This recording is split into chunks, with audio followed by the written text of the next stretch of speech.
Hi friends, welcome to MKV special tech education. My dear friends, आज के इस video में हम बात करने वाले हैं आपके सभी कॉम्पिटिटिव एग्जाम्स जो कि टेक्निकल और नॉन टेक्निकल से रिलेटेड है। करंट अफेयर्स के बारे में हम बहुत ही इंपॉर्टेंट MCQs आपके लिए लेकर आए हैं। डियर फ्रेंड्स, आप किसी भी एग्ज़ाम की अगर तैयारी कर रहे हैं तो यह करंट अफेयर्स के जो क्वेश्चंस हैं आपके लिए बहुत ही इंपॉर्टेंट साबित होने वाले हैं, जो कि मुख्यतः आपका RRB यानी रेलवे रिक्रूटमेंट बोर्ड NTPC के एग्ज़ाम के लिए बहुत ही उपयोगी सिद्ध होने वाला है। अगर आपने अभी तक वीडियो को लाइक नहीं किया है तो वीडियो को लाइक कर लीजिए, और अगर आप हमारे YouTube चैनल पर नए हैं तो प्लीज़ चैनल को सब्सक्राइब जरूर कर लीजिए, जिससे कि आपको आगे आने वाले सभी वीडियोज़ लगातार मिलते रहें। तो चलिए स्टार्ट करते हैं हम आज की क्लास। हमारा पहला नंबर क्वेश्चन कहता है कि भारत संयुक्त राष्ट्र विकास कार्यक्रम UNDP द्वारा जारी संयुक्त राष्ट्र के मानव विकास सूचकांक में किस स्थान पर है। आपको पूछा गया है कि India ranks at place in UN's human development index released by the United Nations development programme UNDP, यानी भारत संयुक्त राष्ट्र विकास कार्यक्रम UNDP द्वारा जारी संयुक्त राष्ट्र के मानव विकास सूचकांक में किस स्थान पर है, आपको बताना है। आपको यहाँ पर ऑप्शंस दिए गए हैं 126, 129, 131, 138। तो डियर फ्रेंड्स, इसका करेक्ट आंसर जो है हो जाएगा 131, है ना।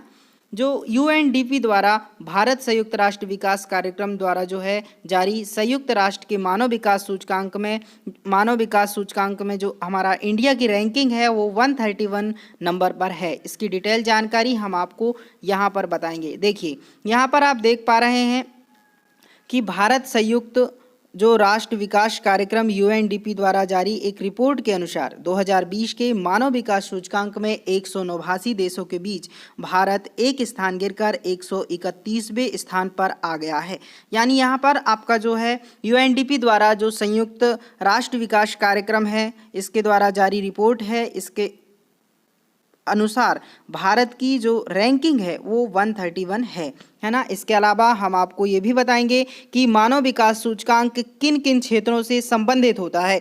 तो यहाँ पर आप देख पा रहे होंगे कि मानव विकास सूचकांक जो होता है एक राष्ट्र के स्वास्थ्य, शिक्षा और जीवन स्तर के माप से संबंधित होता है। इसके बाद यहाँ पर ये कहा गया है कि नॉर्वे जो है 0.957 के स्कोर के साथ टॉप पर है। इसके बाद आयरलैंड, स्विट्जरलैंड, हांगकांग और आइसलैंड भी आते हैं। तो डियर फ्रेंड्स, यहाँ हमें इससे रिलेटेड जो फैक्ट हैं UNDP से रिलेटेड फैक्ट हमने यहाँ आपको बताया, जो कि आपको जो है विभिन्न एग्जामों में पूछे जा सकते हैं। तो यहाँ पर क्लियर हुआ कि UNDP द्वारा जो जारी रिपोर्ट है उसमें हमारी इंडिया की रैंकिंग 131 है। चलिए अगला क्वेश्चन हम देखते हैं। अगला क्वेश्चन हमें पूछा गया है कि हाल ही में पर्यटन मंत्री ने हुसैन सागर झील में 2 अत्याधुनिक 80 सीटर इलेक्ट्रिक क्रूज शुरू करने की घोषणा की है। हुसैन सागर कहाँ है? आपको बताना है कि जो हुसैन सागर लेक है वो कहाँ पर है। कोलकाता, अमृतसर, अहमदाबाद या हैदराबाद। तो डियर फ्रेंड्स, हाल ही में पर्यटन मंत्री कौन है यहाँ पर ये भी आपको बताएंगे, और हुसैन सागर झील है कहाँ पर है, किस राज्य के किस शहर में अवस्थित है, ये भी आपको यहाँ पर डीपली जानकारी दी जाएगी। चलिए यहाँ पर इसका करेक्ट आंसर जो है, यहाँ पर इसका करेक्ट आंसर हैदराबाद हो जाएगा। आइए इसका आंसर हम यहाँ पर आपको दिखाते हैं। यहाँ पर आप देख पा रहे हैं ये जो है हुसैन सागर झील है। पर्यटन मंत्री B श्रीनिवास गौड़ ने हुसैन सागर में 2 अत्याधुनिक 80 सीटर इलेक्ट्रिक क्रूज शुरू करने की घोषणा की है। उन्होंने झील में नई क्रूज नौकाओं का निर्माण करने का निरीक्षण भी किया है। हुसैन सागर हैदराबाद, तेलंगाना में एक दिल के आकार की झील है, जिसे 1563 में इब्राहिम कुली कुतुब शाह ने बनाया था, और इसमें पानी मूसी नदी के द्वारा आता है।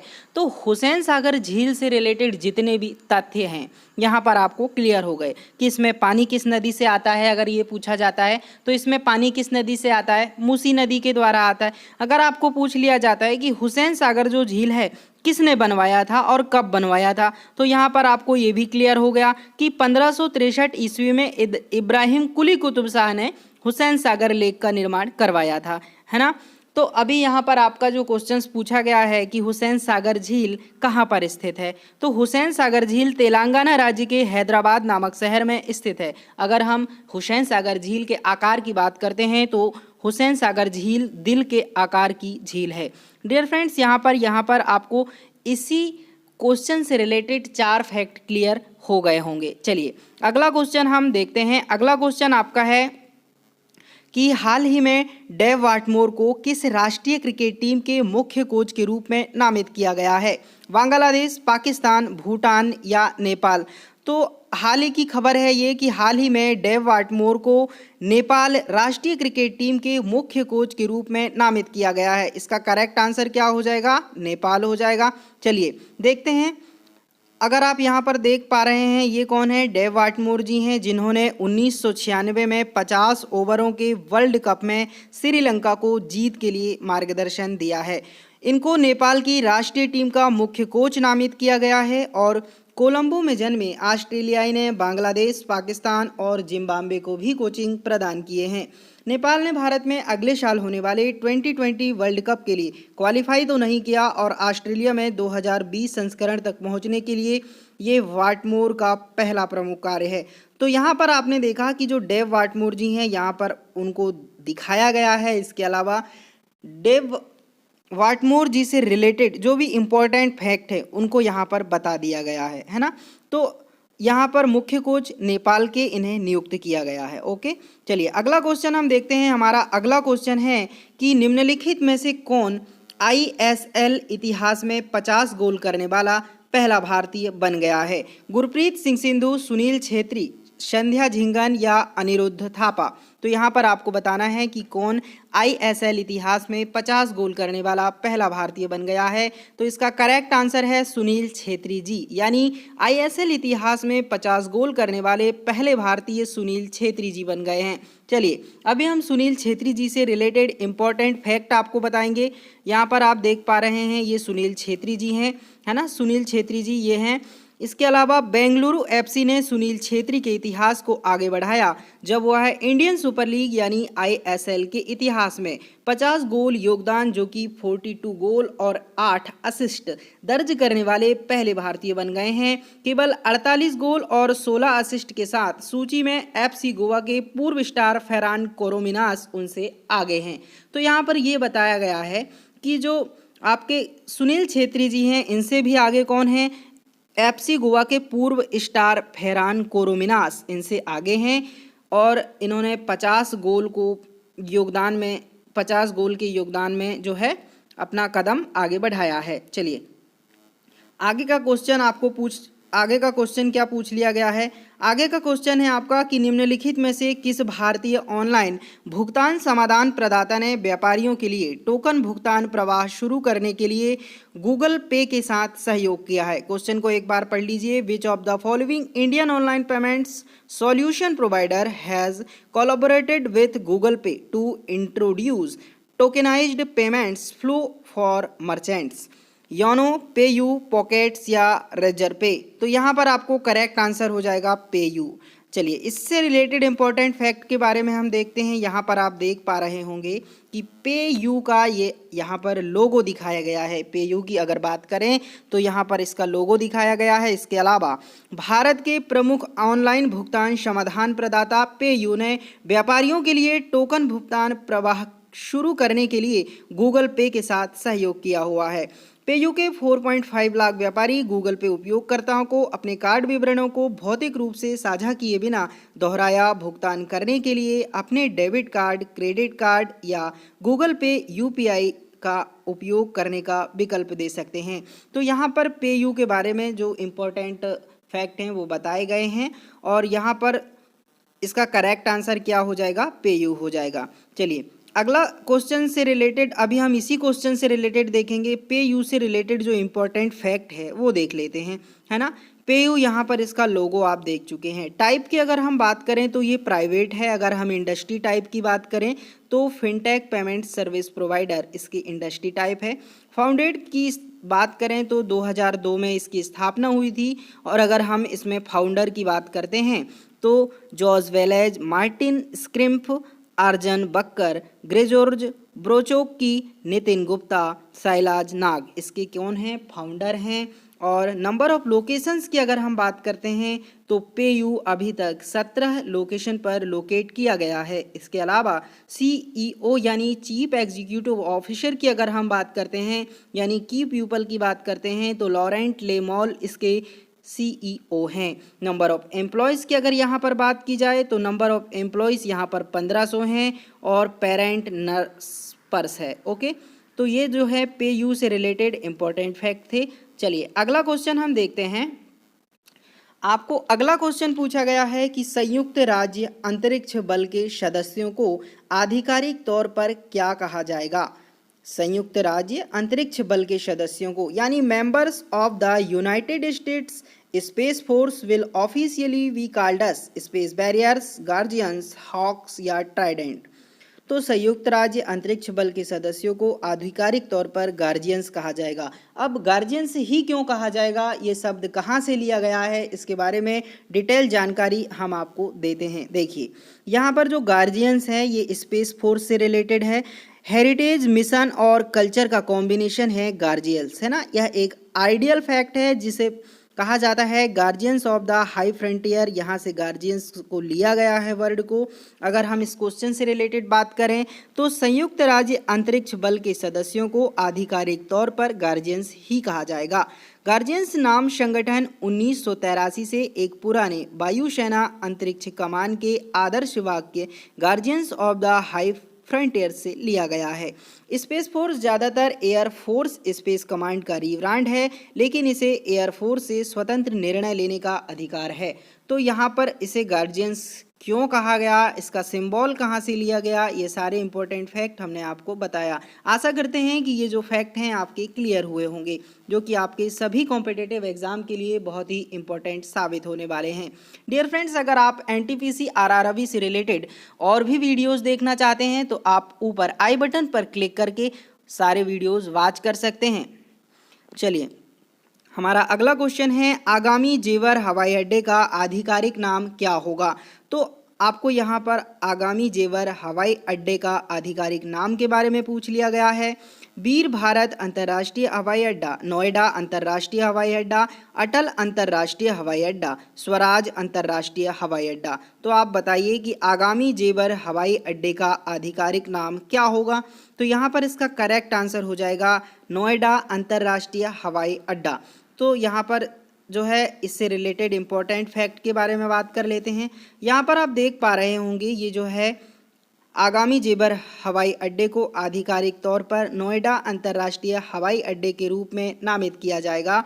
यह ग्रेटर नोएडा के जेवर में स्थित है, यानी कि उत्तर प्रदेश में जो ग्रेटर नोएडा नामक शहर है वहाँ पर जेवर स्थित है ना। तो इस एयरपोर्ट के निर्माण और संचालन का जो कॉन्ट्रैक्ट है वो उत्तर प्रदेश सरकार द्वारा ज्यूरिख एयरपोर्ट इंटरनेशनल एजी GAIA को दिया गया है।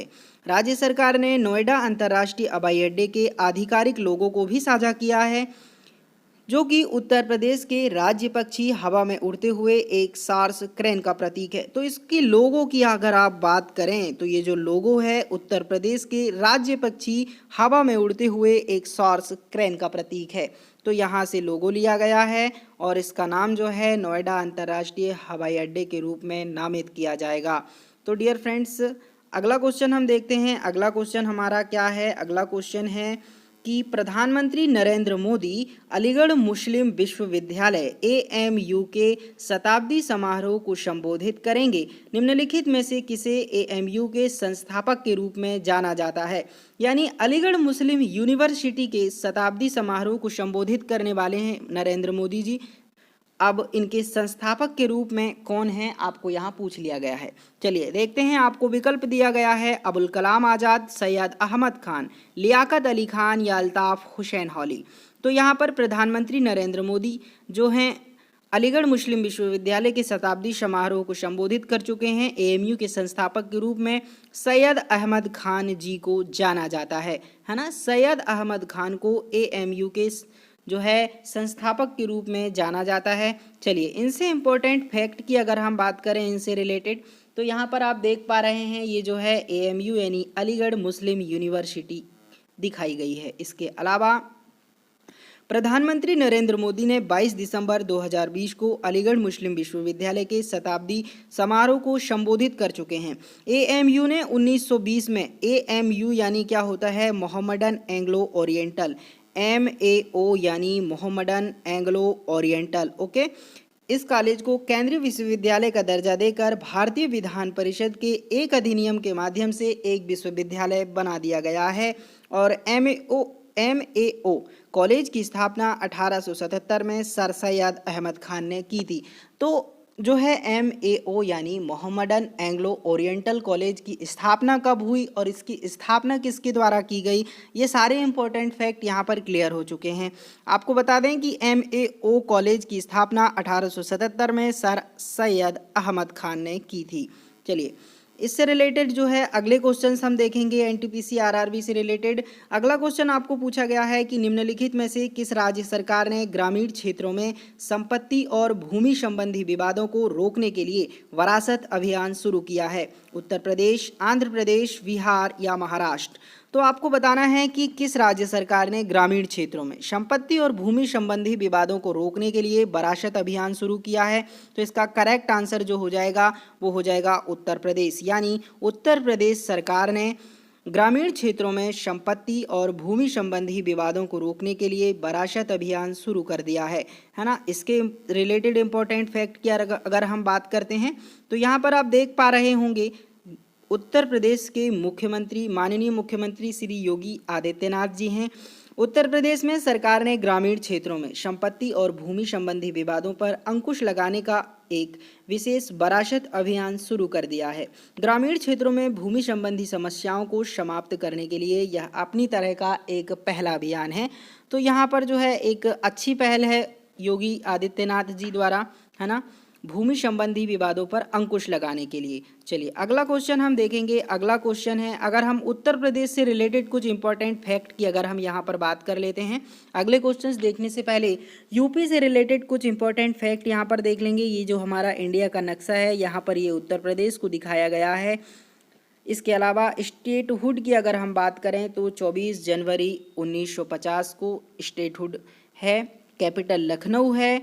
नंबर ऑफ डिस्ट्रिक्ट्स की अगर हम बात करें तो उत्तर प्रदेश में कुल 75 जिले हैं। गवर्नर की अगर हम बात करते हैं तो उत्तर प्रदेश के गवर्नर आनंदीबेन पटेल जी हैं।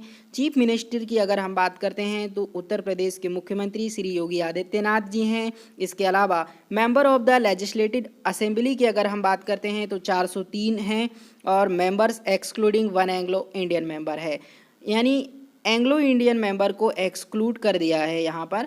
लोकसभा सीट की अगर हम बात करते हैं तो 80 लोकसभा सीट है और राज्यसभा सीट की अगर हम बात करें तो यहाँ पर 31 राज्यसभा की सीटें उत्तर प्रदेश में उपलब्ध हैं। चलिए आगे हम चलते हैं। इम्पोर्टेंट फैक्ट और हैं यूपी के, क्या इम्पोर्टेंट फैक्ट हैं देख लेते हैं। बरुआ सागर ताल जो है झांसी में है, जो कि यूपी में आता है। बेला सागर ताल जो कि कुलपहर बेलाता में आता है। चित्रापुर झील यानी बचरीच में आता है। कीठम लेक जो कि आगरा दिल्ली हाईवे पर आता है। मोती झील जो कि कानपुर में आता है। राजा का ताल नेशनल हाईवे 19 पर अवस्थित है। रामगढ़ ताल लेक जो कि गोरखपुर में है और शेखा झील जो कि अलीगढ़ में है। तो यहाँ पर ये जो नाम आपको दिए गए हैं ये सारे जो हैं यूपी में क्या हैं, झील है, लेक है, ताल है, जो भी है बहुत ही इम्पोर्टेंट हैं जो कि आपको एग्ज़ाम में पूछ लिए जाते हैं। चलिए इसके अलावा हम अब आगे देखते हैं अगला क्वेश्चन आपको क्या पूछा गया है। अगला क्वेश्चन आपको पूछा गया है कि निम्नलिखित में से किसे बिहार के नए पुलिस महानिदेशक के रूप में नियुक्त किया गया है? अनिल विज, संदीप त्यागी, रणजीत पुजारा या SK सिंघल?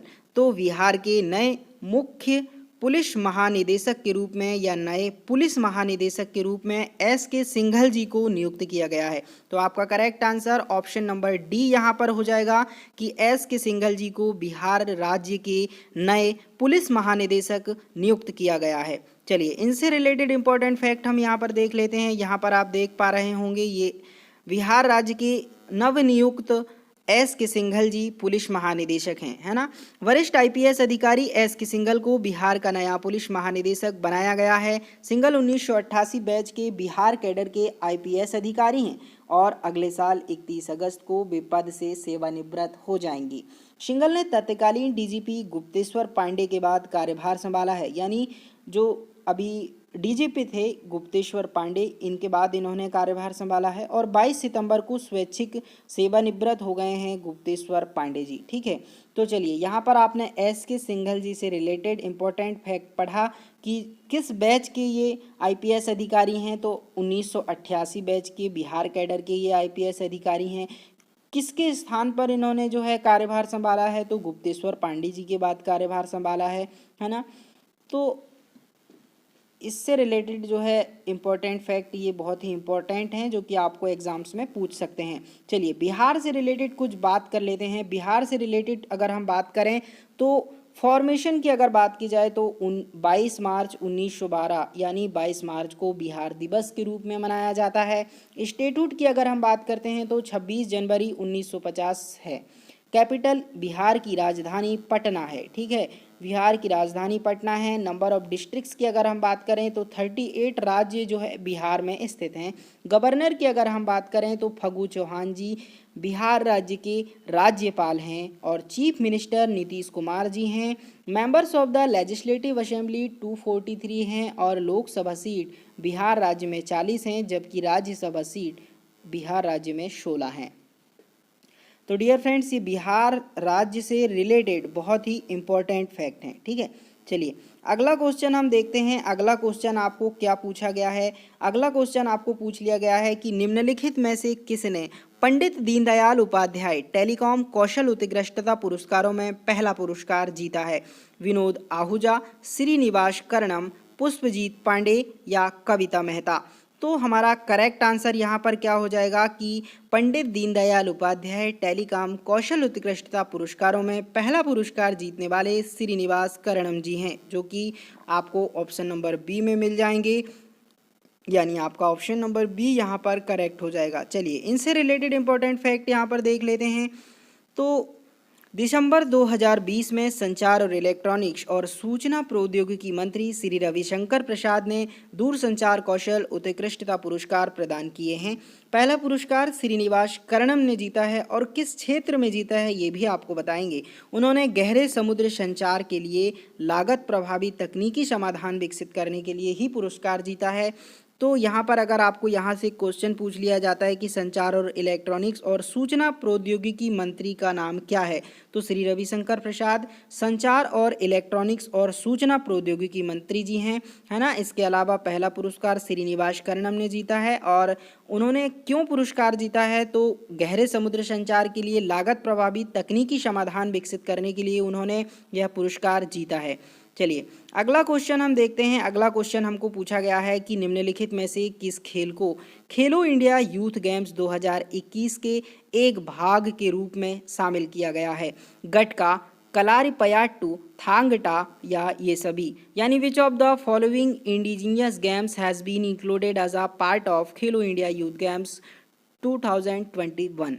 तो यहाँ पर इसका करेक्ट आंसर हो जाएगा ये सभी, यानी खेल को खेलो इंडिया यूथ गेम्स 2021 के एक भाग के रूप में गटका, कलारीपयट्टू, थांग टा ये सभी गेमों को शामिल कर लिया गया है।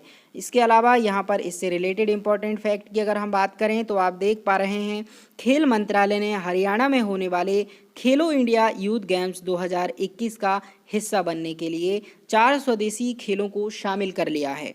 खेलों में गटका, कलारीपयट्टू, थांग ता और मलखंब शामिल हैं। 2021 में खेलो इंडिया यूथ गेम्स इन 4 विषयों योगासन के साथ देश के खेल प्रेमियों और युवाओं के बीच उनका अधिक ध्यान आकर्षित करेगा। तो यहाँ पर ये चारों खेलों के जो है लोगो दिखाए गए हैं कि ये किन से रिलेटेड है ना। चलिए अगला क्वेश्चन हम देखेंगे कि निम्नलिखित में से किसे सर्वश्रेष्ठ फीफा फुटबॉल पुरस्कार 2020 में उत्कृष्ट खिलाड़ी पुरुष के रूप में सम्मानित किया गया है। Manuel Neuer, Cristiano Ronaldo, Lionel Messi, Robert Lewandowski, यानी आपको फीफा फुटबॉल पुरस्कार 2020 में उत्कृष्ट खिलाड़ी जो कि पुरुष के रूप में सम्मानित किए गए हैं उनका नाम यहाँ पर आपको बताना है। ऑप्शंस आपको अलग अलग दिए गए हैं, तो इस क्वेश्चंस का जो आंसर होगा रॉबर्ट लेवांडोव्स्की हो जाएगा। चलिए इनसे रिलेटेड इंपॉर्टेंट फैक्ट हम यहाँ पर देख लेते हैं। इनसे रिलेटेड इंपॉर्टेंट फैक्ट ये है कि बेस्ट फीफा फुटबॉल अवार्ड्स 2020 समारोह ज्यूरिख में होम ऑफ फीफा में एक आभासी कार्यक्रम के रूप में आयोजित किया गया और लूसी ब्रॉन्ज और रॉबर्ट लेवांडोव्स्की ने क्रमशः महिलाओं और पुरुषों के खेल में उत्कृष्ट खिलाड़ी के रूप में खिताब जीते हैं। पोलैंड और एएफसी बायर म्यूनचेन के स्ट्राइकर लेवेंडोव्स्की को उनके करियर में पहली बार सर्वश्रेष्ठ फीफा पुरुष खिलाड़ी का खिताब दिया गया है। तो यहाँ पर इनका जो नाम है पुरुष के रूप में, पुरुष खिलाड़ी के रूप में इनका नाम है ना लेवेंडोव्स्की, है ना, रॉबर्ट लेवेंडोव्स्की। तो ये इसका जो है करेक्ट आंसर हो जाएगा। तो डियर फ्रेंड्स, ये जो क्वेश्चन है आपके आरआरबी एनटीपीसी एग्जाम से रिलेटेड बहुत ही इंपॉर्टेंट हैं और आपके आगामी एग्जाम जिस किसी कॉम्पिटिटिव एग्ज़ाम की भी आप तैयारी कर रहे हैं उसमें बहुत ही इंपॉर्टेंट करेंट अफेयर्स के एमसीक्यूज़ हैं। तो अगर अभी तक आपने वीडियोस को लाइक नहीं किया है तो लाइक कर लीजिए और अगर आप चैनल पर नए हैं तो चैनल को सब्सक्राइब जरूर कर लीजिए, जिससे कि आपको जो है आगे लगातार ऐसे ही वीडियोस मिलते रहें।